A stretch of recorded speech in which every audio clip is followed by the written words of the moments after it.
दरम्यान मंत्रिमंडळ विस्तारामध्ये प्रादेशिक आणि जातीय समतोल साधण्याचा प्रयत्न होताना पाहायला मिळतोय। राज्यातल्या चेहऱ्यांमध्ये ओबीसी, मराठा, एसी समाजाला प्रतिनिधित्व देण्यात आलंय। विदर्भातून 2, मुंबईच्या वाटेला 1 मंत्रिपदे तर उत्तर महाराष्ट्राला देखील केंद्रीय मंत्रिमंडळामध्ये स्थान देण्यात आलंय। विदर्भातून केंद्रीय मंत्रिमंडळामध्ये 2 जणांची वर्णी लागली आहे, तर मुंबईतून गोयलांना मंत्रिमंडळात स्थान दिले जाते। त्यामुळे जातीय आणि त्यासोबतच प्रादेशिक समतोल सुद्धा राज्याच्या अनुषंगाने केंद्रीय मंत्रिमंडळात पाहायला मिळतो।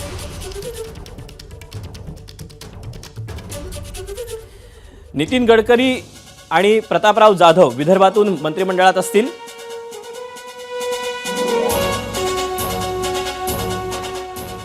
याशिवाय उत्तर महाराष्ट्रातून रक्षा खडसे तर पश्चिम महाराष्ट्रातून मुरलीधर मोहोळ यांची वर्णी लागलेली आहे केंद्रीय मंत्रिमंडळात। तर मुंबईतून पियुष गोयल आणि मुंबईतून रामदास आठवले यांचा देखील मोदींच्या या 3ऱ्या टर्ममध्ये मंत्रिमंडळात समावेश असणार आहे।